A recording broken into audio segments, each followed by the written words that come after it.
So if you've never used Sexclusivity, if you've never really led a man around the bases for 4 to 6 weeks, and you think that a kiss equals sex, going to his apartment equals sex, I encourage you to slow down and see the nuance and see the bases and utilize that. Strategize how far you want to go. Plan your dates accordingly so that you never find yourself in a position where you feel powerless and you're just sitting around waiting for the man to choose you. Okay? Hey, this is Evan Marquette, dating coach for smart, strong, successful women and your personal trainer for love. Welcome to the Love You podcast. Today's episode is entitled, How You Can Make Men Slow Down Physically. This might be the most important episode of our lives. When we're done, I'll let you know how you could apply to Love You to create a passionate relationship where you feel safe, heard, and understood. Before we get into the meaty content of today's podcast, I want to briefly tell you about a couple of upcoming events. They are time sensitive, so if you're listening right now, pay close attention. First is a very unique thing that I'm doing. It's a recorded coaching call. It's free, in which I work one-on-one with a number of women that I'm already working with. Like, these are my group coaching clients. I'm going to be doing one-on-one time and recording it specifically to talk about their biggest fears and their limiting beliefs and their concerns about dating, their doubts, whether they're good enough, whether there's any quality men, whether this is actually going to happen. These are people who are already bought in, but still maintain doubts. So I'm going to be sharing a recording of that for you to process. And these women are really courageous for allowing you on the internet to see what they're going through, to make themselves vulnerable with this personal material. And I hope you could appreciate, after listening to these women and this coaching session, how very universal these issues are. It's one of the things I do love about Love You, is that it's never boring and everything applies to everybody always. It's pretty remarkable in that way. So if you want to see what it's like to get one-on-one coaching from me and learn to overcome your own fears and negativity around dating and relationships, go to evanmarcatz.com/live stream to register for this free event. It's not a live event. It's a recorded event that's going to be on Thursday, July 20th. Anniversary of the moon landing, I believe. The second event that should be on your radar, which I just announced last week to the people who were on the last live stream presentation, is called Believe in Love Bootcamp. If you're tired of dating men who failed to love you like you deserve, if you're afraid of being vulnerable since every man ever has disappointed you, if you're on the verge of giving up on guys entirely, we're thinking about taking a long semi-permanent hiatus instead of persevering to find your Mr. Right. Join me to break through your fear and your anxiety and receive the step-by-step process that makes lasting love inevitable. Believe in Love Bootcamp, I'm sharing an easy 7-step method. Really just walks you through a process in one Saturday afternoon of letting go of the past, embracing the present, learning to date with confidence. It's mindset shifts. It's a series of actions. Takes place in a small group coaching setting, so it's really intimate. Be able to talk to me, be able to ask questions, and I'm really just going to show you how to turn your frown upside down and turn your glass half empty into a glass half full and get you back into that optimistic action mode instead of the passive, paralyzed by online dating in men mode. It's a one-day intensive training. It's on Saturday, August 5th. It's designed to get you unstuck. And if you're feeling stuck, I really suggest you're there. Go to evanmarcatz.com/bootcamp and enroll now. It is indeed. This is the first time I'm doing this program like this. So the Love You Bootcamp worked really well. I thought Believe in Love Bootcamp would work really well. If you're tired of just spinning and listening to podcasts and following dating influencers and wondering why your life doesn't change, this is a way you could actually get into action and produce a tangible result in a really short period of time. One Saturday afternoon with me will change your life. So go to evanmarcatz.com/bootcamp to enroll. Now let us begin, shall we? So our Love You Insight begins with something that my wife taught me after we were dating. Everybody thinks it's mine because it's all over my website, but I think it's a really unique phrase Men look for sex and find love. Women look for love and find sex.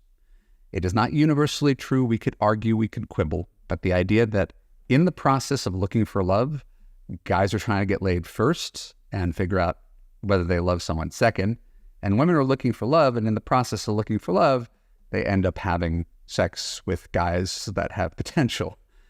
I think there's an undeniable basis of truth. And so the problem is that we don't see this the same way. Right? Women are perpetually surprised that men would sleep with them without any desire for commitment. And men are surprised that women are surprised. And so around and around we go. Guy goes out on a date, looking to get some action, right? And discovers over the course of the next month of dating you, oh, I really like you. I really think you're cool. I like you platonically. I could see this going somewhere. The thing that got him here was the sex part, the attraction part, the visceral part, right?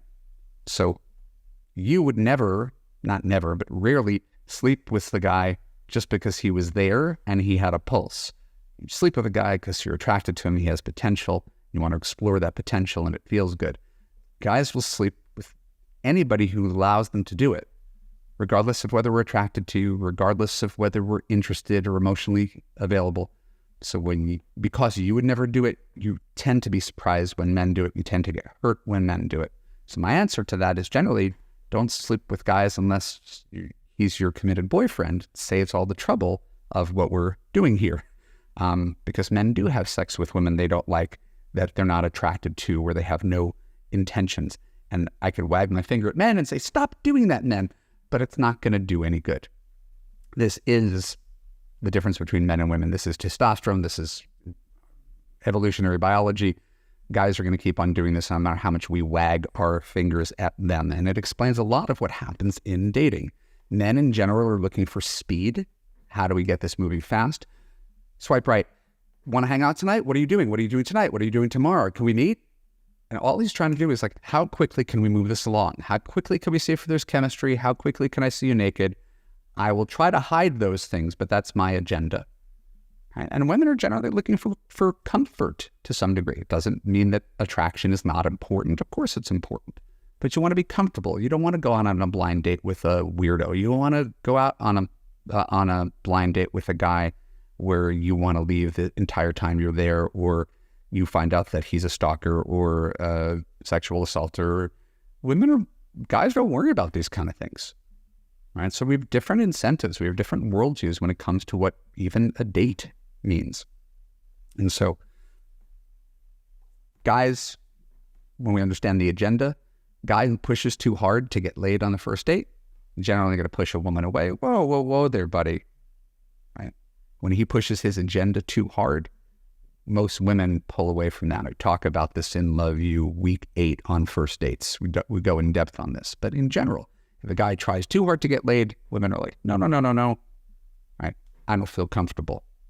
And if a woman says, I want my comfort, but to be comfortable, you're going to have to date me for a year and a half and then propose to me, and then we'll have sex. Most guys are not going to be down with that. So we reach this point that we have our Venn diagram. Men want X, women want Y. And how do we find overlap that allows you to be comfortable, for them to be comfortable, for both people to get their very basic needs met? And this is a huge thing of what we explore in Love You, is just the idea that there's always a Venn diagram. There's what men want, there's what you want. And if you want different things, it doesn't matter if you're attractive or if he's impressive or if you're good people. Your needs. I want to have kids. I don't want to have kids. Well, there's nothing really to talk about there. I want a commitment. I don't want a commitment. There's nothing to talk about there. Right? So we're really trying to find how could we be able to deal with the majority of people out there, because most people are kind of predictable, even if they seem surprising. So the Venn diagram, you understanding your own Venn diagram between what men want and women want, this is basically how life works. This is how contracts work. Your employer says, I'm willing to pay you this. You say, I'm willing to take this. That's a Venn diagram. You're worth this much to me. Well, I won't work less for this. Great. Let's find the compromise point. The problem is we all see things through our lens. We put our needs first. And when someone doesn't put our needs first, it seems like an attack on us. It seems like they're selfish. Why is this guy trying so hard to get laid? He's got a different agenda than you, right? Why is she asking me so many questions about my future and where I want to be and what my past relationships were like? She doesn't want to waste her time. That's her agenda, is to figure out what's wrong with you in the first 90 minutes of dating. I didn't say it's particularly smooth. That's her agenda, is to avoid getting hurt and wasting time. So in service of doing that, she asks you a lot of really uncomfortable, non-fun dating questions. So I tell men, hey, stop trying so hard to get laid. I tell women, stop peppering you with so many questions. Let's go out and date. Have a little bit more fun. All right. So in all this thing, the umbrella is about delaying sexual gratification, how you can make men slow down physically. It's by acknowledging that it's normal. I won't say whether it's healthy, but it's certainly normal for a guy to want to move fast physically, right?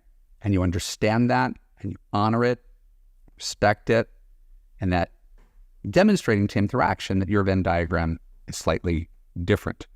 And so women have taught themselves this sort of black and white either or proposition. To make it clear that I'm not going to sleep with him, I'm going to tell him on the first date I'm not going to sleep with him. Well, that's fun. At least give him the illusion that he's got a chance to tell him they're right there on the date, even if it's completely true. Like, talking about it makes it a little bit less fun and exciting. Similarly, women are under the illusion that if you kiss a guy, then you have to sleep with him, or if you invite him back to your place, you have to sleep with him. Another thing that's not true. This is very black and white thinking. And for us to be successful, we want to be more nuanced thinkers, because people are nuanced, and men accept nuance. Most guys understand they're not getting laid on the first date, even if they want to in some fantasy. It doesn't work very well as a dating strategy, but some guys push for that, and some women give in on it, and they have their fun, but it rarely turns into anything. So how are we going to slow walk this thing into something that works for men and work with women? Right? For me, as your coach, it's to make sure that you know going in what you want to have happen, right? Not because sex is bad, it feels great, right? It's fun. There's no moral judgment around people who have sex without commitment. It's that sleeping with the stranger has a really poor track record for building trust and rapport, right? Respect, right? When a guy gets sex too quickly, he devalues sex, he devalues you. Whether that's fair or not, we can spend plenty of time debating. So my metric is never right and wrong. It's effective and ineffective. Is sleeping with people quickly, sleeping with men who are not your boyfriend, actually working for you or not?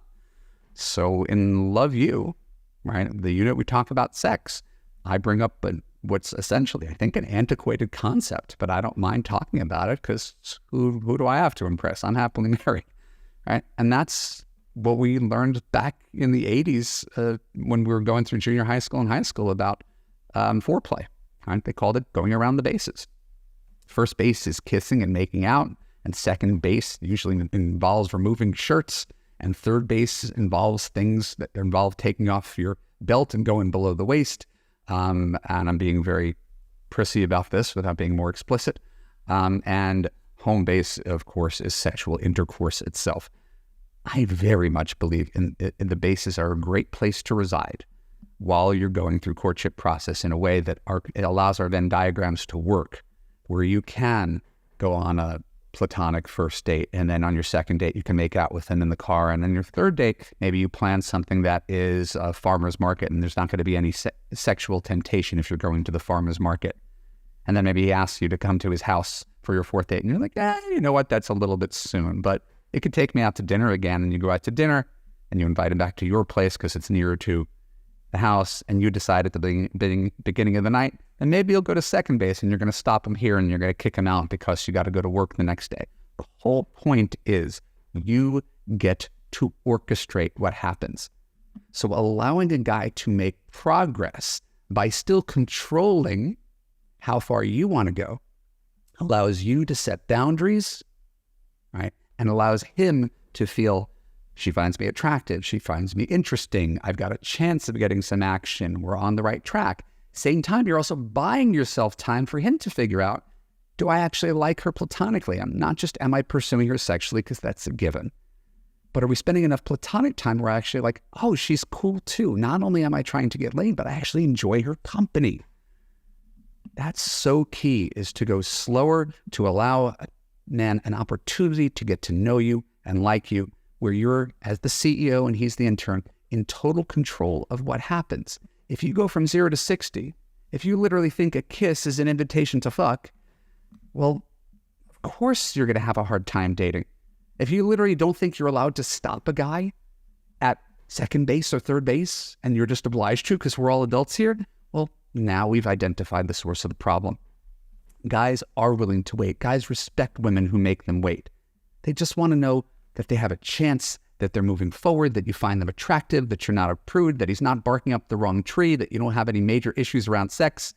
So the more you could allow him to go around the bases at your pace, the more likely you're going to find guys who want to stick around because they're having fun, they're making progress, and they're getting to know you and liking platonically in addition to just trying to get laid. So you're the CEO, he's the eager intern. You see the dynamic here? It's a completely different dynamic than, I'll let him sleep with me and then I'll keep my fingers crossed that he likes me. How powerless is that stance? And yet it's the most common stance that women use. They think sex gives them power. No, controlling it gives you power. Just giving it to any guy and then keeping your fingers crossed that he's a nice, commitment-oriented guy, it's not a strategy, right? So doing this way, I call it sexclusivity. I've talked about it in many podcasts. Makes him work for it, makes him value you more, leaves him satisfied, makes him want you more, establishes that you're the CEO. Thousands of my clients have used this technique to A, stop getting used, B, set healthy boundaries, C, vet a guy for boyfriend behavior over the course of a month before determining if he's boyfriend and sex material. Why would we even argue with this impeccable logic? So if you've never used sexclusivity, if you've never really led a man around the bases for 4 to 6 weeks, and you think that a kiss equals sex, going to his apartment equals sex, I encourage you to slow down and see the nuance and see the bases and utilize that. Strategize how far you want to go. Plan your dates accordingly so that you never find yourself in a position where you feel powerless and you're just sitting around waiting for the man to choose you. Okay? Good stuff. If you like that, you're going to love you, love you. Love You is my signature program, 6-month coaching course. All the material you need to make good dating relationship choices for the rest of your life. You have lifetime access to the curriculum, private Facebook group, 130 women strong, and the main event, of course, is coaching 2 hours every Tuesday night with me and a group of women where we do a live Q&A and answer all of your questions. Go to evanmarckatz.com/apply. Fill out an application. I'll talk to you soon. I look forward to it. Love You Small Win. Love You Small Win is the people who are in my Love You coaching course, the little things that they do each week that slowly progress them from feeling stuck, paralyzed, scared, to making progress to becoming the CEO who's confident about her ability to attract and choose good men. Small win, very short. I made out with someone and did not get anxious about him not texting me back, as I was able to have fun without expecting anything more. Love that, because what we're trying to do is detach you from the outcome. Not every man is your future husband. You don't have to figure out or know if he's your future husband. The more you can kind of date like a guy, just go out and have fun and sift through a whole bunch of people and see who feels good, where you feel comfort and fun and attraction, where he shows effort and follows through.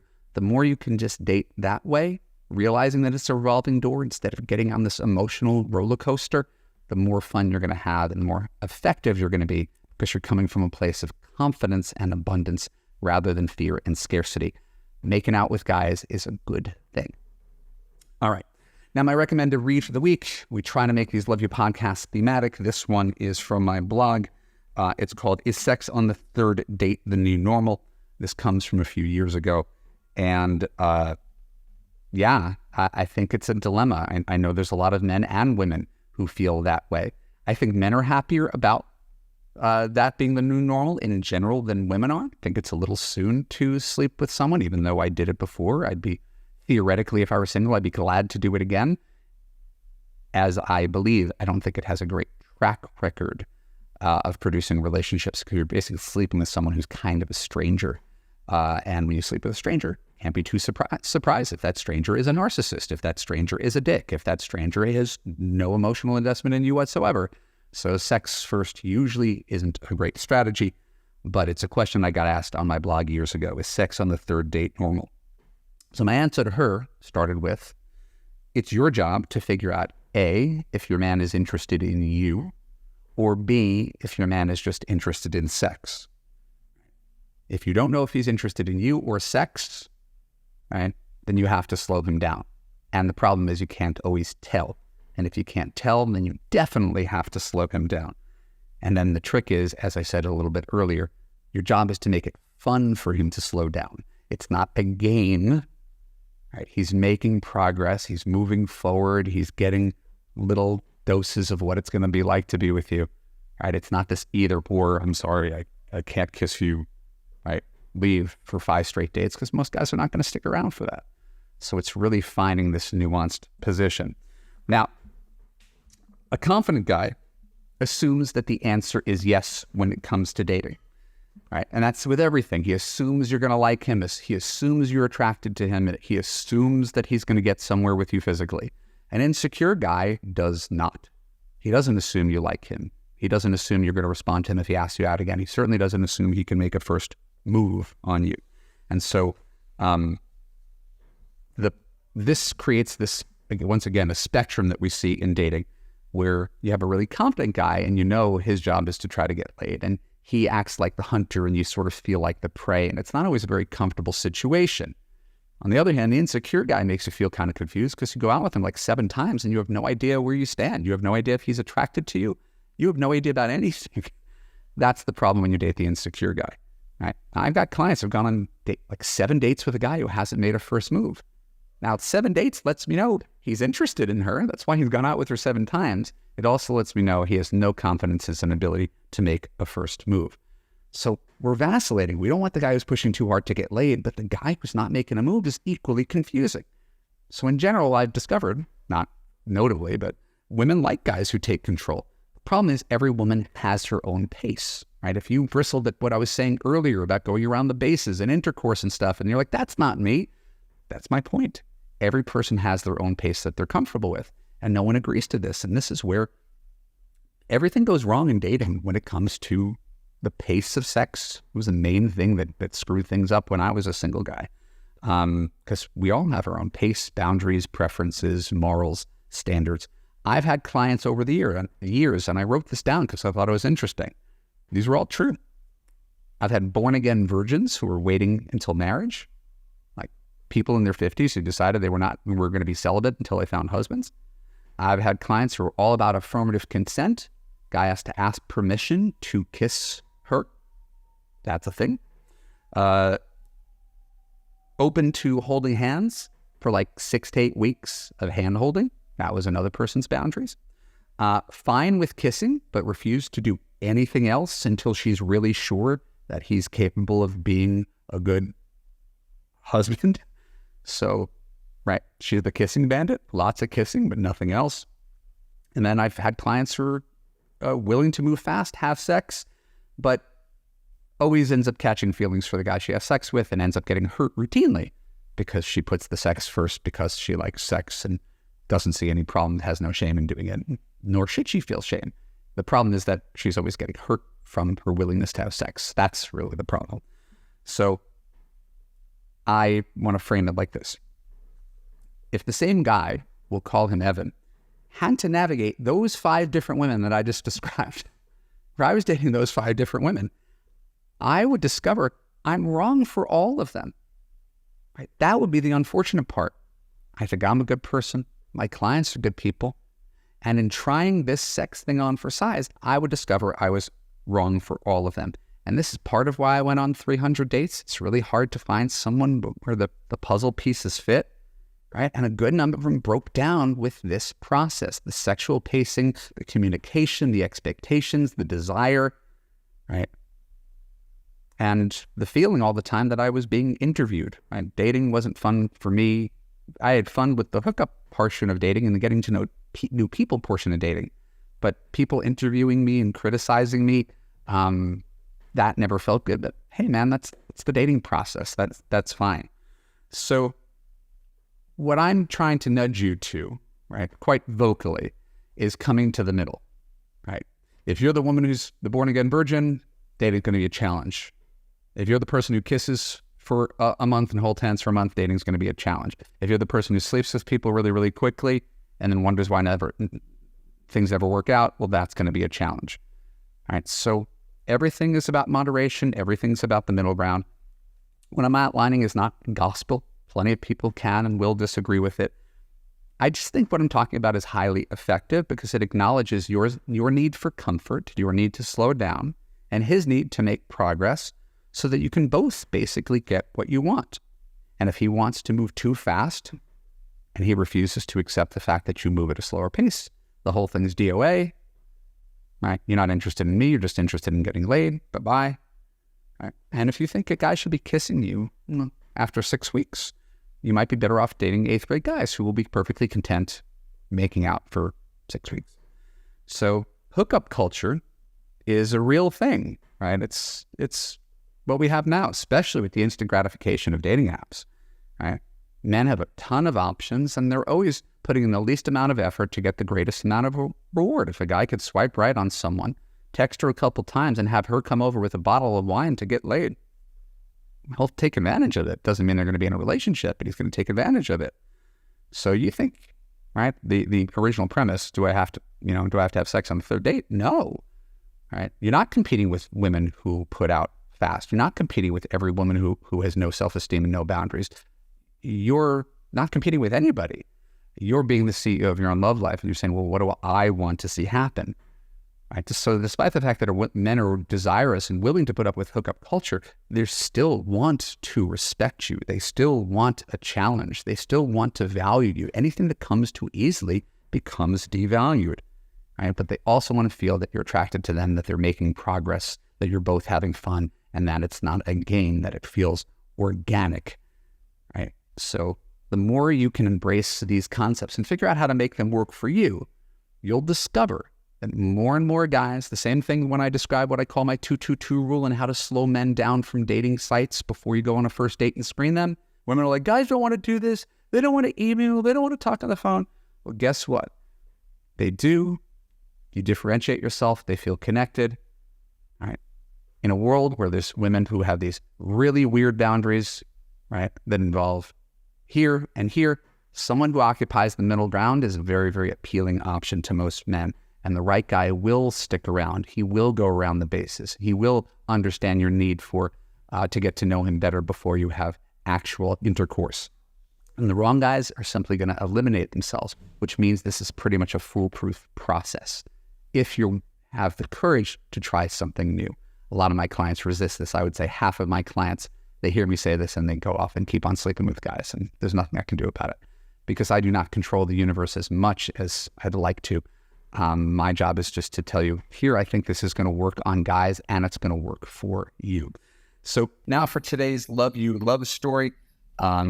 This is a great one because the person who wrote it basically gave me a long list of what she learned in Love You. It's not just hey, I found a guy. It's like, here's what I got out of working with you for 6 months. So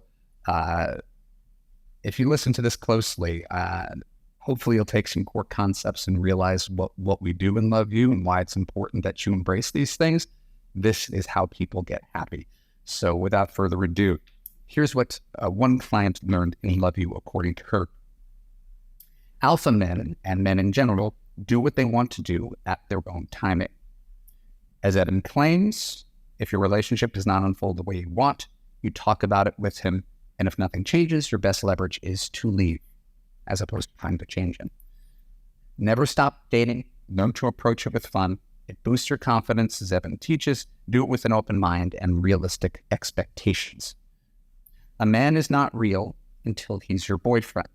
Men show their interest with their action or inaction, not with words, and you never need to remind a man that you're alive. We see marriage as an arrival point, maybe because it takes so much time and energy to get there nowadays. But marriage is actually a starting point as I see it now, which is a concept I really love. It's the way I felt. It's so hard to fall in love and get married, and I realized, oh, marriage is like the first day of the rest of my life. So don't think of it as a destination. Think of it as the next step on your journey. Life and marriage are a continuous process, a period of growth and constant change with occasional bumps in the road. So we have to keep learning how to best communicate, accept, and relate to another flawed human being while remaining centered. This shall be the real focus. We always have to count on our strengths, be resilient, and trust that with the right support system and guidance, aka Evan, we can learn how to best manage our love life. I did not insert all the mentions of Evan. This is literally how the email came. My final note goes to Evan and his team who make it possible for women to change their lives for the better. Evan, your advice is profound, yet delivered in a simple and straightforward way, which makes it particularly effective. Thanks again. I'll keep you posted on my marriage. With much love, Nadia. So love that. I hope it inspires you as well. Before we go, I just want to remind you about the 2 events I mentioned at the top of the call. Very important because they're action-oriented, right? It's doing something. It's not just listening. It's not just nodding. It's not just taking notes. It's doing something. First thing is the unique coaching call that I'll be doing in which I coach 3 Love You Live clients through their biggest fears, concerns, and limiting beliefs around dating. If you want to see what it's like to get one-on-one coaching from me, if that is equally concerning to you, your own fears and negativity, this is a call to action for you to do something. Go to evanmarckatz.com/live stream, register for this event. It will be a recorded coaching call that's taking place on Thursday, July 20th. You will see my one-on-one sessions with a handful of active clients in a way that helps you reflect on your own limiting beliefs. The next thing, and even more important, it should be on your radar, is my Believe in Love Bootcamp. This is the first time I'm ever doing it, but the Love You Bootcamp a couple months ago went so well that I decided to go big and come up with something entirely new. So if you were tired of dating men who failed to love you like you deserve, if you were afraid of being vulnerable since every man you've ever met has ultimately disappointed you, if you find yourself on the verge of giving up on men and dating entirely instead of persevering to find Mr. Right, join me to break through your anxiety and receive a step-by-step process that makes lasting love inevitable. That's what Believe in Love Bootcamp is all about. It's an easy 7-step process to letting go of the past, embracing the present, dating with confidence, and it takes place in a small group coaching setting. It's really just a 1-day intensive, right? You, me, maybe 20 other women, taking place on Saturday, August 5th. And we're going to get you unstuck. We're going to get you moving towards your destination. We're going to get you flipping your negative into a positive. It's not something that comes naturally, especially if most of your dating and relationship experience have been negative. That's why we talk about Believe in Love as the first step to finding love. You can't find love unless you believe in it first. This is an amazing opportunity, so go to evanmarckatz.com/bootcamp. If you enjoy listening to this podcast, being on a Zoom call with me in a small group for 7 hours is a very, very different and more personal experience. I think you will enjoy it, and I know you can afford it. So register before it sells out, because it will sell out. www.evanmarckatz.com/bootcast, and find the basic outro. Hey, my name's Evan Mark Katz. Thanks for joining me on the Love You podcast. I really appreciate you being here. If you enjoyed today's content, click on subscribe. If you're on YouTube, click on the bell to get notified when new content comes out. If you're on a podcast platform like Apple, please leave a positive review. It helps me with the algorithm. It also makes me feel really good. It's the only feedback that I get on my work. So don't be shy about sharing something there. And if you're really serious about all this and you're like, yeah, listening to a coaching call is fun and boot camp sounds like a decent day, but you know what I really want, Evan? I want a husband. I want someone to love me unconditionally. I want to feel safe, heard, and understood. I'm sick of screwing around. Go to evanmarckatz.com/apply. Watch a video, fill out an application, get on the phone. We'll figure out if you're a good fit for coaching, and I'll hold your hand from where you are right now until you're at the altar, so that your destiny is not in question. Am I ever going to find someone? Am I going to be alone forever? Is this ever going to work? What's wrong with me? What's wrong with men? We eliminate all those questions, and I just give you a path, like joining Jenny Craig. They got a system. I got a system. All you got to do is buy into the system. So I love you. I appreciate you. I thank you for being here. And I'll see you back here next week. Bye.